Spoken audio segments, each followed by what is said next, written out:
Everyone, it's Bethany Bryan, and thanks for tuning in to My Story Continues the show.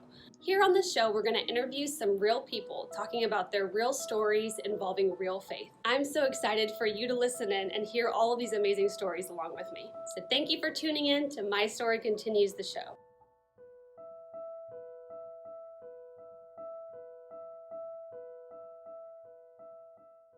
Hey everyone, so today I have a super special guest. This is Raquel Haralambou. And we've really gotten closer probably the last 2 years, I would say, but we've been in circles together for a long time. And Raquel's story is incredible. She has been through much in her life. How old are you? 33. 33. Yes. So part of the young group that has yes. conquered much in our lives. But I brought her here today. I'm so thankful she could be here. Thank you for being here. Thank you for having me. And she has an incredible story that she's going to share with us today, so I'm going to let her get going, and this is Raquel. Thank you. Thank you again for having me. Your story has inspired me, and I know that we've talked about it a lot, and just thank you. Yeah. I love this platform that you have. So thank you. Thank you. Okay, so I am Raquel Haralambou, as stated, 33 years old, young, and I guess just to kind of start off is there's two different parts of me, and I feel like there's the part of me before the accident and the part of me after. So kind of digging into things that I love or things that I do. Right now I have a 4-year-old daughter and a husband named Daniel. We have 2 businesses that we currently run right now. And those really came to life after the accident. It was kind of a godsend. And we'll get into that. But before the accident, we were traveling, and we had a 2-year-old. We had twins on the way, and nightmare kind of hit on December 26th of 2020. So, like I said, I was about 8 months pregnant with twin girls, and my brother came down from Ohio to spend Christmas with us. He was helping getting the cribs built, the dresser built, and then also spending the last Christmas with his niece as a single niece, I guess, or, as an only child. So he came down about 3 days prior to Christmas, and we were all just, having the holiday fun and doing all the things, cookies, cooking. We really didn't celebrate much with gifts. It was just the presents, and I think that is really what was so eye-opening after all of it is just like having the closest people to you. You never know how much that's gonna not cost, but matter after everything. So the big thing was after Christmas was December 26th, and we decided to go to the Night of Lights in St. Augustine.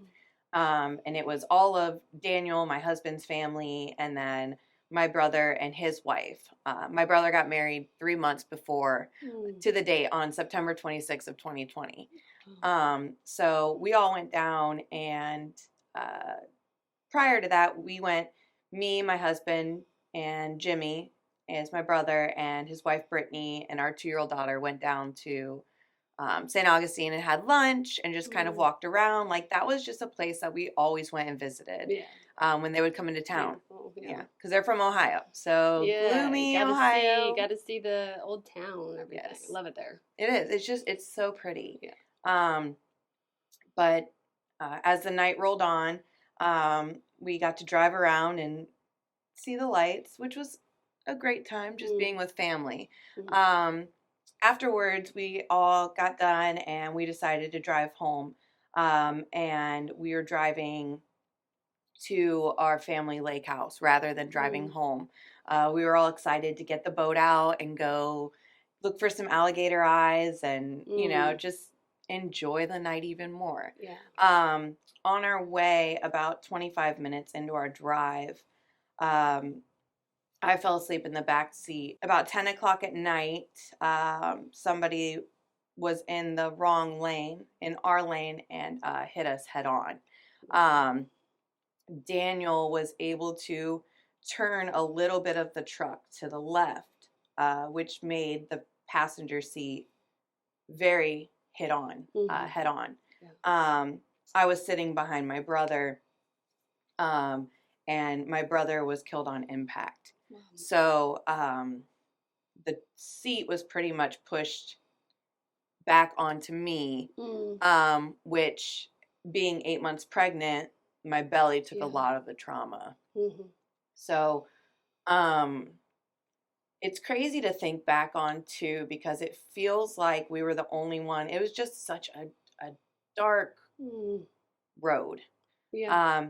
And it seemed like we were the only two on the road. Right. But my husband explains it the best. You know, I was out. I don't remember any of it, thank God. Yeah. You know, but my husband does. But he explained it best, just kind of saying, you know, right after it happened, it felt like angels just surrounded the truck, and somehow, some way, an ambulance was there rather quick. Wow. There were people that helped get my 2-year-old daughter out of the car seat. You know, and things just kind of escalated from there. My sister had to be life flighted. They had me waiting for an ambulance, and then another 35-minute drive from there. You know, and those are the type of things that I think back on, is the guilt that, you know, like, what could I have done differently? And why do we put that much pressure on ourselves? Yeah. Because there was nothing I could have done, you know? And at that fact, like, it wasn't even my fault. Right. Or I had nothing to do with it. So to think back of, like, why do I have this guilt, or why am I living with this guilt? I think it's got to be the enemy. Right. That comes in. It is. It is. It's 100%. That shame that the devil just kind of puts on you, to be like, you didn't do this, or, you know, but, moving forward from there, though, I was taken to Memorial, with Brittany. She was taken to Memorial, and Daniel and Malia were taken to Flagler Hospital. So they kind of split us. Daniel didn't have. He had, he was pretty bruised up, and he couldn't walk. After the accident, he was able to get out, and I think it was just his adrenaline pumping, obviously. But he was able to get Brittany out and Malia out, but they were not able to get me or Jimmy out. But finally, like, the jaws of life came in and got us out. And that's when we were then taken to the hospital. They remember putting me into the ambulance, and Daniel was asking if I was okay, and I guess I gave him a thumbs up.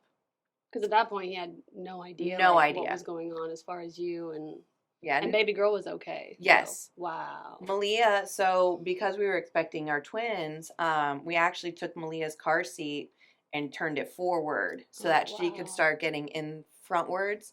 The whole back window of the truck shattered. Oh, wow. But Malia didn't get hit with any of it because she was facing forward. Look at God. Yes. Wow. And there are so many God signs all throughout that it's, you know, I don't know where I would be without him, without God in my life. Like, and I feel like a lot of people ask, like, how do you smile? How do you go on? How do you keep going? And it literally is God. Like, it is the Father. Like, glory to him beyond, because I shouldn't be here, you know, but it was the power of prayer. And we both know how strong that can be, the power of prayer. And when two or more, I mean, I vividly remember laying in the hospital bed and almost seeing like a stream coming through my hospital window, you know, and like, those are things that I feel like you don't typically see. No, it's true. You know, but I mean, there's some things and that I know that I would not be here, like I said, if it wasn't for him.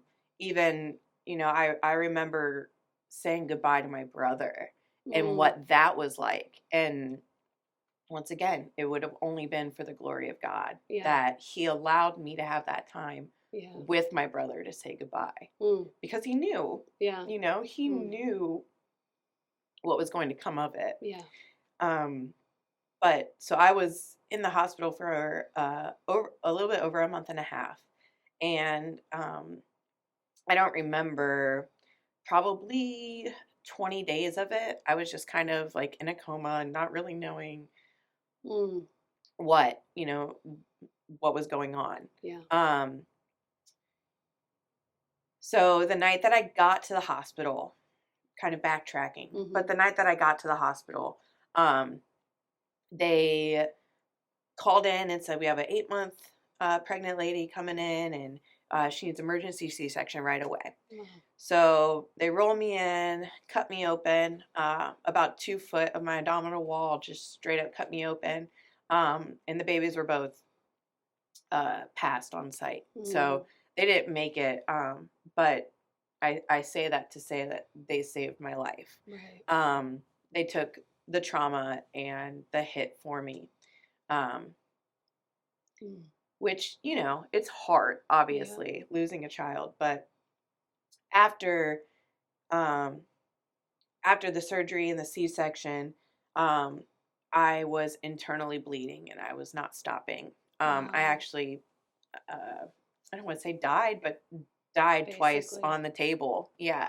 And, that's when they came out and told Daniel that they didn't know if I was going to make it through the night. Wow.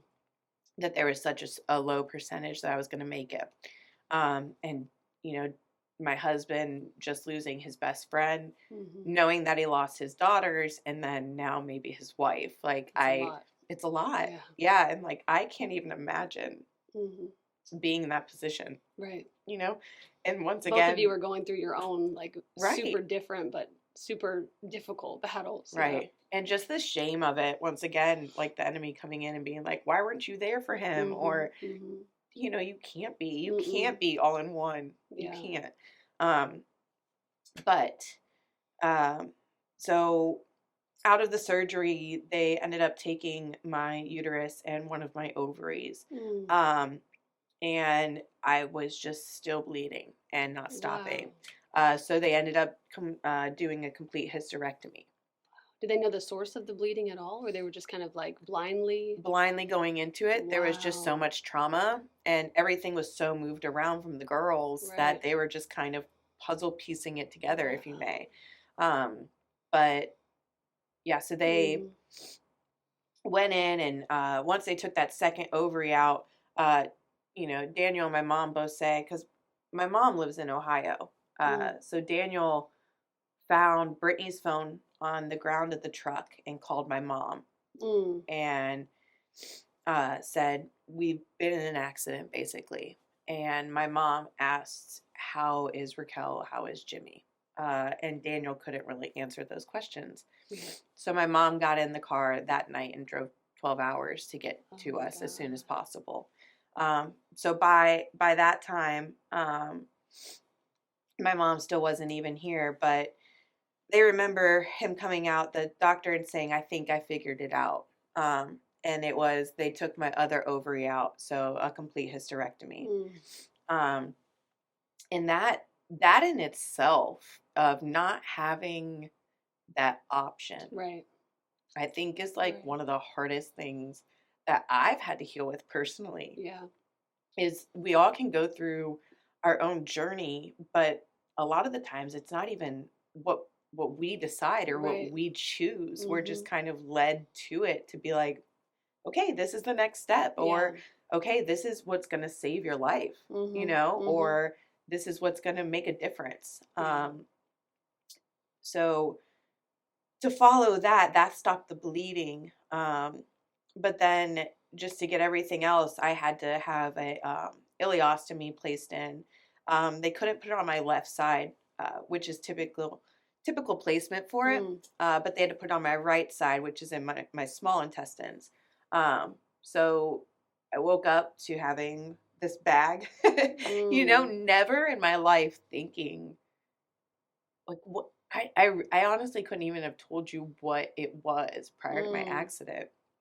And I think God works in such mysterious ways to open up your eyes to see like what other people deal with or what other people have struggled through, or I think it's more of just the empathetic heart that God is just like, you're not the only one, or you know, there's so many other people that relate to you, Right. and that's why I love that you are doing this, because it was hard for me to find my people Yeah.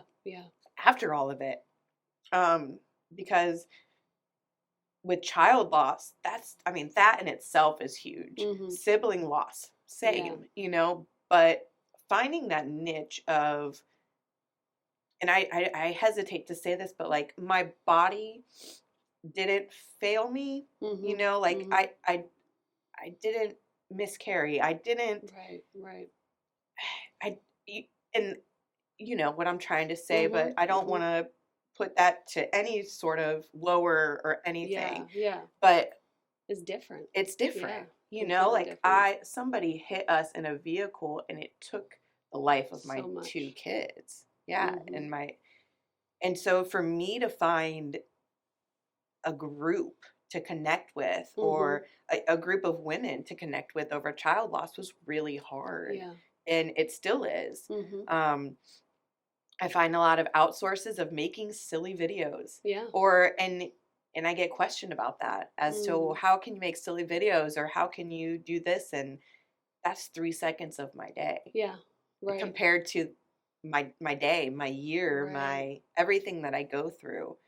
And you know, just trying to be that strong person for not only myself, but for the people that are still here and living. You know, I think it's easy to go through so much trauma and to be in the position of, this happened to me, this is what's going on, and not even the woe is me, but the see what I'm doing, or rather than saying, this is what happened to me and this is who I'm still here to live for. Yeah. Or my purpose. I know I have a purpose here. If I didn't, why would I be here? Exactly. You know, and there was something so strong as when I finally woke up in the hospital, and I remember being so mad at my brother, because I asked him, like, why did he not come and visit me? You know, like, everybody's here except for my brother. I literally woke up and thought that I gave birth. Like, I thought that I had to be rushed to the hospital because I went into labor. Yeah. Wow. And then to wake up and not have any of it, you know, and not have my best friend come visit me. Yeah. It was just kind of shocking. Right. Or not knowing like what was going on. But I really didn't get to heal much, obviously, in the hospital. And I think one of the hardest things too was people saying, well, you need to go to therapy, and you need to go get help with this, and you need to do this, and you need to do that. And it is very easy for people to tell you what you need to do. Right? And it's not that I don't love having people guide me or give me a sense of direction with it, that I've also had trauma. But it is your journey, for that simple fact that it's yours. And whatever that looks like, and however you need to heal. Whatever it is. All different. It is. And, you know, like, I literally just into 2021, halfway through 2021, I started doing my emotional healing because I had so much physical healing. In 2021, I mean, I went back and had 7 more surgeries, like, that I had no idea, you know? And for me, I remember saying that so often is, I promise you I will go to therapy, but I need to physically heal from this first. I knew in my heart that I was so weak in my core that if I wanted to cry, I almost couldn't, because, you know, when you get into that big cry, a lot of it is your stomach, and you don't know where the pain is going to come from. Yeah. or where it hurts. And I just knew myself to be, I needed this physical healing before I ventured Emotional. into emotional. With my brother, we didn't even have his celebration of life until the end of April because I couldn't travel, you know, and that again put so much guilt on me to be, you know, I almost feel like I didn't give him enough, but I know I did. Yeah. And he understands. Right. And that's the thing about it is, again, it's your journey to be your own journey Right. for that purpose. So here we are in 2023,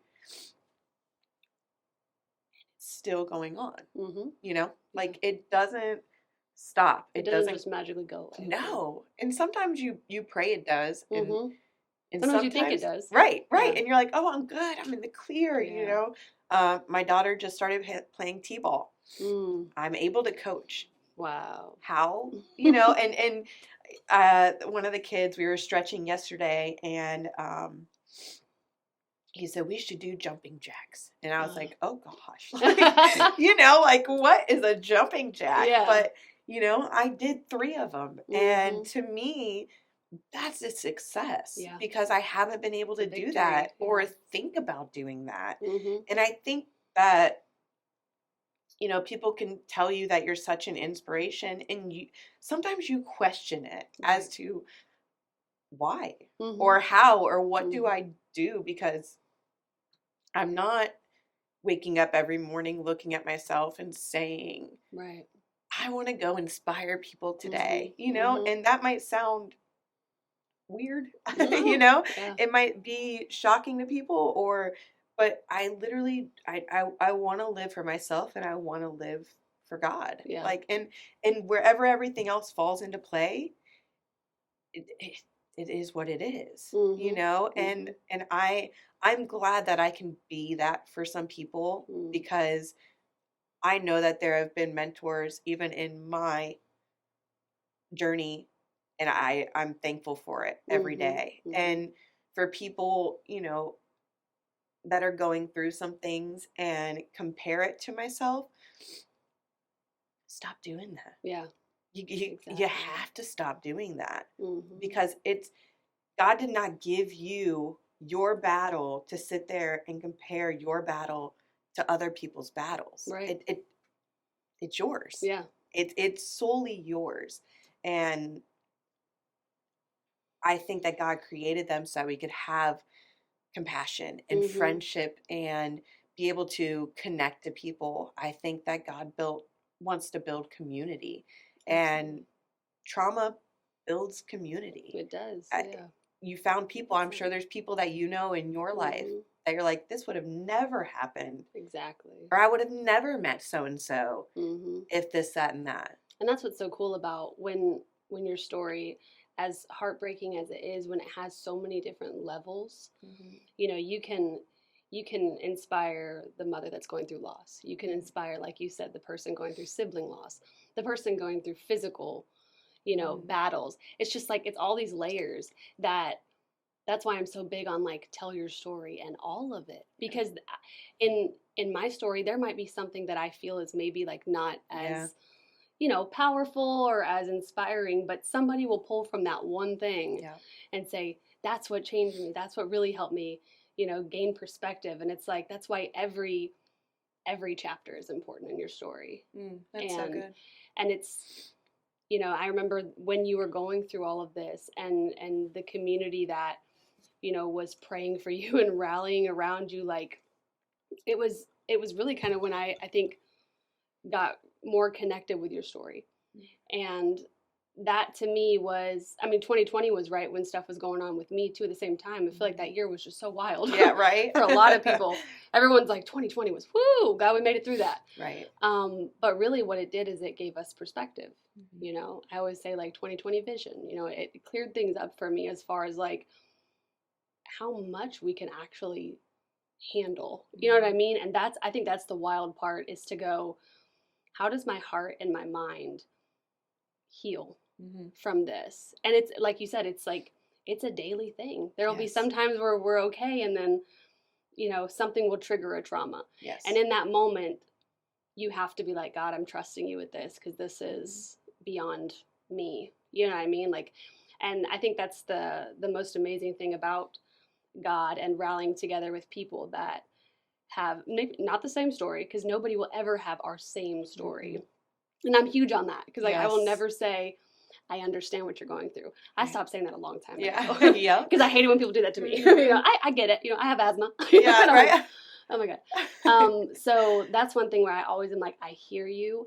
And there are some things that we can relate on as far as physical, you know, and these kind of things.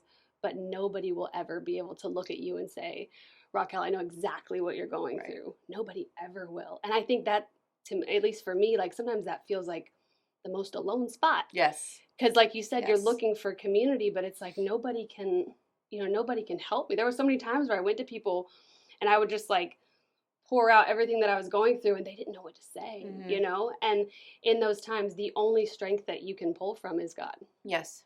100%. Yes, 1,000%. Yeah, I agree completely, because that's like, I get, and I understand people trying to build that community and saying, I understand what you're going through. And, you know, you take it with a very grain of sand, or a small, just in saying thank you, you know, but I think it goes so much further beyond the words. Like, to me, it was almost the silence that kind of got me through it. Like, just sitting with a friend or somebody that I love so much, and just sitting in that silence, and just knowing how much we were both hurt, because it wasn't just me and Daniel and Jimmy and Brittany that were affected. I mean, it was a lot of people, you know, and it still is. Like, even when I, you know, communicate about drunk driving out to the public, I mean, it is wild to see how many people have lost someone due to drunk driving, and why. Yeah. That's the thing about it. That the thing that is so crazy to me is looking back and just being like, why did this happen? You know, and I got to look the driver in the face and let him know everything that he took from me. And I could see how much hurt was in him. Wow. And I remember saying to myself, all I want from him is to look at me and tell me I'm sorry. Yeah. That's it. Because I know to the root of me that he did not get behind his car that night and say, I want to kill 3 people. Right. I know he didn't. But he did. And that's something that is almost unforgivable. Yeah. You know. And but who I am as a child of God, I do forgive him.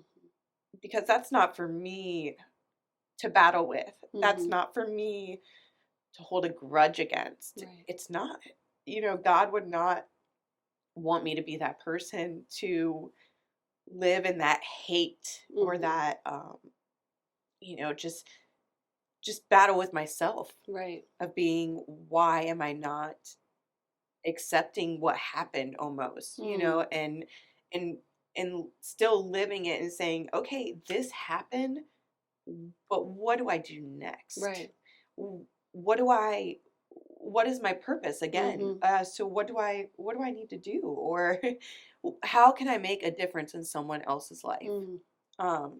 So from there, like I said, I really just started my emotional healing in 2021 or 2022. And here we are in 2023, and God has given me visions as to what to do. Wow. And I'm busy.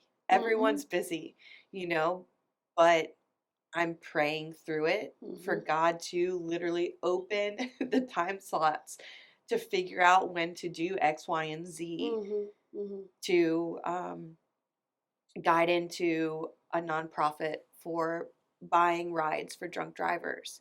Wow. And questions I get a lot are, why are you doing this? Or Mm. how is this going to make a difference? Mm.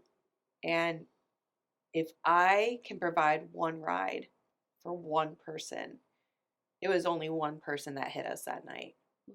If I could have bought him his ride home, Mm. which he was driving 3 miles away, Wow. you know, that would be a $10 Uber ride, Yeah. a $10 Lyft ride, whatever. For something priceless. Just something, Mm-hmm. yeah, that Mm-hmm. took so much from so many of us. Mm-hmm. And if I can do that for a family, if I can do that for one person, then I feel like that will just, it'll make my brother smile from heaven. Yeah. You know, and just be like, she's making a difference. Yeah. She's taking something and turning it for positive. Mm. Because I feel like we get so caught up in the negative Right. of saying, again, this happened to me. Why? Mm-hmm. Why? Yeah, why? Mm-hmm. Or I could have such dark days, which I do, Mm-hmm. but I could live in the darkest days Mm-hmm. and stay in that dark spot. Yeah. I could. I have. Mm-hmm. Why? Why would I want to? Yeah. What will that do? Yeah. Exactly. Mm-hmm. And I saw it mostly through my child. Mm. Of while I was healing in bed and not being able to get up from bed, and my daughter would come in, and I'm like, I am missing so much of her life. Wow. Mm-hmm. I remember missing, I mean, even still to this day, I think back of, I feel like I missed her being 2 to 3 years old. And that's something I will never get back. Right. Ever.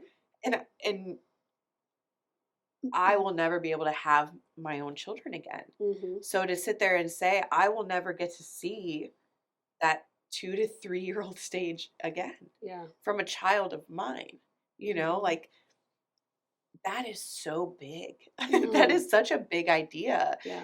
That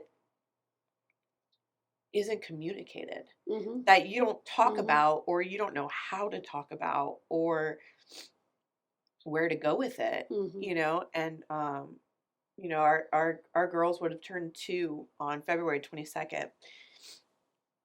And where does that birthday party go? Where does that celebration / anniversary Mm-hmm. happen? Because everybody has a traumatic date in their life Mm-hmm. that they distinctly remember. Right. Every step of it, Mm-hmm. you know? But when does that date turn from traumatic to joy? Right. Or, Mm. you know, saying, yeah, this happened again, you know, I go back to it so much, but like this happened, and what joy came out of it. Mm. Or what, and it might sound crazy to people that I even use that word Mm. because of what I lost. Right. But I know what I have gained. Mm. I know what there is to still come from Yeah. it. Yeah. And I think that in itself, again, is the glory of God, you Mm. know? And I questioned my faith Mm-hmm. through it all. Mm-hmm. And I don't, and again, I know it's because of the enemy. Right. I know he wants to get under my skin and say, Well, he didn't take you out in the accident, so that's the only thing that he has. right. And he will take out all, you know, he'll pull out all the stops to try to get you to like you said, blame, to Mhm. just and it's so crazy, like how many, same thing, like how God uses layers, you know, like the devil will take every layer and say, how can I attack you here? How can I attack you here? Mhm. You know, and that's just, it's crazy that you can go through so much trauma and you have two directions with it. Mhm. You know, you can let it, but like you said, like time doesn't stop. No. You know, like your baby girl's still growing up, you know, Mhm. and you could sit there and you could look at what happened and let it stop you, and nobody would even think to like tell you otherwise. You know, Right. some people might, but they don't know Yeah. what they're talking about. Right. But you know what I mean? Like in the natural sense, we have every right to just stop. Yeah. And say, this is too much. Mhm. but what will that do? Right. That won't help make a difference. That won't do anything even for us. Right. And so it's almost like sink or swim. It Like is. you have to just jump in and say, I'm choosing to not let this horrifying thing that you had no way to prepare for. Right. No. Too. I think that's like that's what's really, really like so hard is there was no preparation. Right. There was no, lead up to anything. It was just so instantaneously Yes. your life changed completely. Yeah. And you have to go, how do I handle this? Right. And I think you handled it so beautifully and continue to. And you inspire so many people. There's so many people that, some of your videos have tons of views and things like that. And I just look at it, I'm like, this is beautiful that you're sharing, like your story and your strength, because people, even though I was walking a different story, you inspired me through that time, and it's just like, okay, if Raquel can do this, I can do this. You know what I mean? Yeah. And I think it's crazy because, like you said, we look in the mirror, we're like, what do I have that, we see the weakest parts of ourselves. Yes. But the people around us are seeing, like, I'm sitting in traffic and I'm complaining. Right. When people have been through so much worse than that. Right. So with all of these unexpected chapters in your life, I want you to tell our viewers how your faith was affected through all of this. Whew. Big question. Yeah. I have grown and I've had a relationship with God my entire life. My uncles have been pastors. My brother-in-law is a pastor. It's who I am. I remember opening the Bible at dinner time with my dad and my brother and my mom and reading every night. Like it was just so embedded with me that I knew who God was. But when the accident happened, I feel like I started to question, what did I do for God to let this happen? Right. Or for this to happen, what did I do in God's eyes? Was it this? Was it that? Was it when I was 14 and so you my took it friends? you took it on you. Oh, absolutely. Yeah. And and it took me a while to get out of that place, to get out of that position, because I'm not in that anymore. Yeah. I know that, again, that was the enemy, so I know that faith can be very easily questioned and saying, this happened to you, but how are you still going through life? How do you still decide to worship God? Right. He let this happen to you. No. No. Like, and that's where it kind of stops right there. Like, God decided to save me. Yeah. And it's not that God didn't decide to save my brother or decide to save my girls. It's not that. But they had such a huge purpose on this earth. Their time was done. Yeah. And that's really hard. I think death overall is hard to look at, right? Right. Especially in age. The younger it is, Right. it's hard to accept. They had so much to live. They had so much to do. Did they?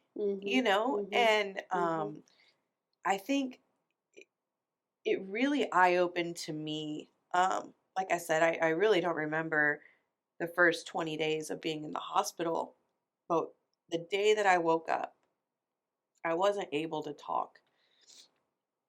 And in high school, I learned sign language. And that's what got me to be able to communicate with people. Wow.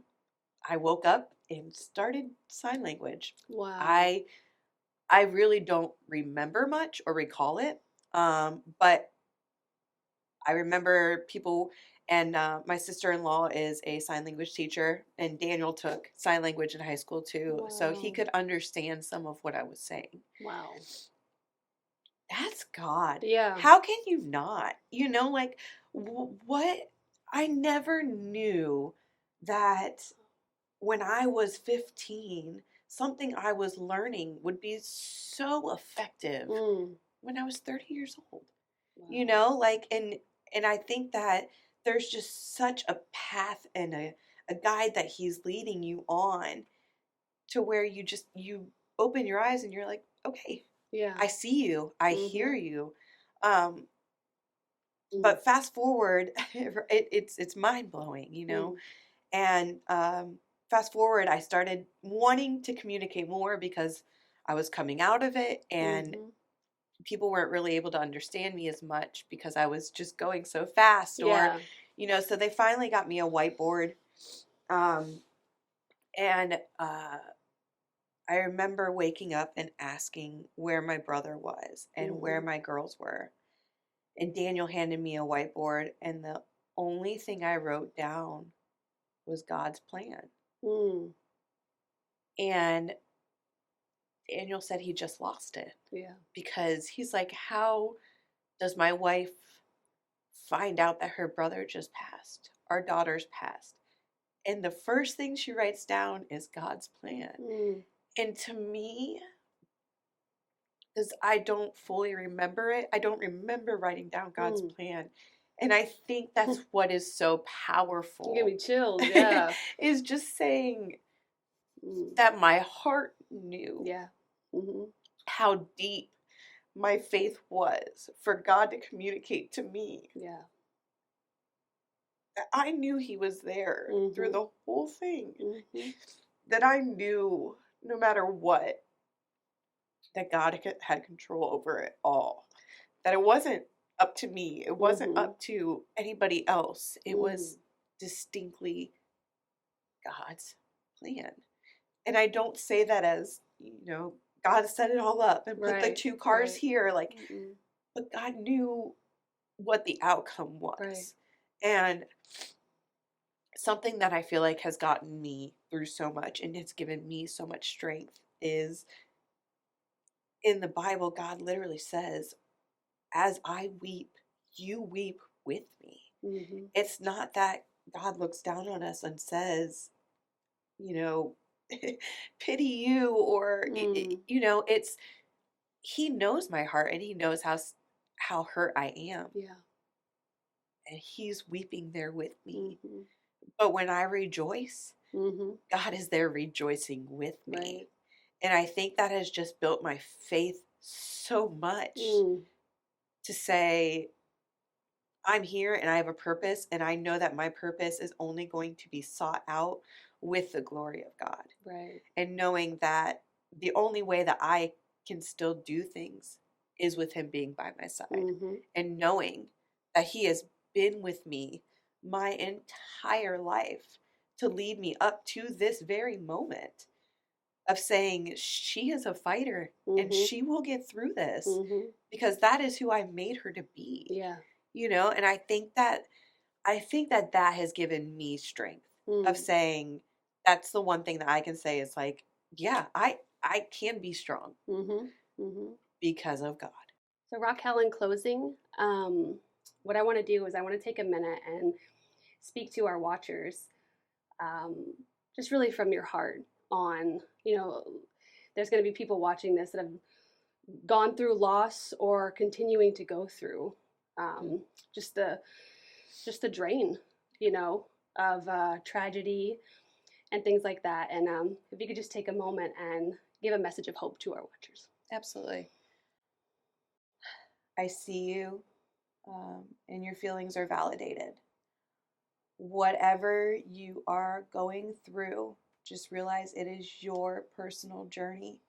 Um, any type of loss, it doesn't matter what it is on any type of level. Don't compare it to anybody. It is yours, it is your own battle. And there will be hard days, but there will also be days that are just so joyous. And remember the memories that come with it. Something that has helped me grieve my brother is being able to remember all the fun times that we had, Mm. and where we went and where we traveled.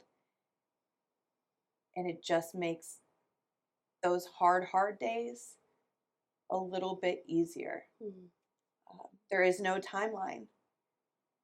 Mm-hmm. It's your journey. There is no expected time for you to be over it, because you never will be. It's going to be with you forever. And I don't say that in a daunting way. Mm-hmm. It's a part of you. And the sooner I feel like you accept it and hold it to you and claim it as your story, the more you'll heal from it. Mm. Absolutely. Well, gosh, this has been heavy. It's been, eye-opening, and I can't thank you enough for being vulnerable, for being raw and real with us. And if anybody out there, wants to reach out, and, we can pray for you, we can lift you up. Those of us who have been through the fire, we're not superheroes. No. You know what I mean? We are normal, real people that continue to have, situations every day that sometimes you don't think that emotions will pop up, but they will. That doesn't mean you're weak. That doesn't mean you don't have faith. Yes. And so just to encourage you that we are always here to lift you up, to pray for you. You can send us a message. I'll make sure Raquel gets it, and we'll put your name on paper, and we will pray for you. And your story is important. Your story needs to be told. And every chapter is shaping your story, shaping your life. And even the chapters we don't pick for ourselves, we can grow through them. So we love you guys so much. Thank you so much for watching. And thank you so much for being here, Raquel. Thank you. And have a great day. Thanks so much for watching this show, and we'll see you next time. And remember, your story continues.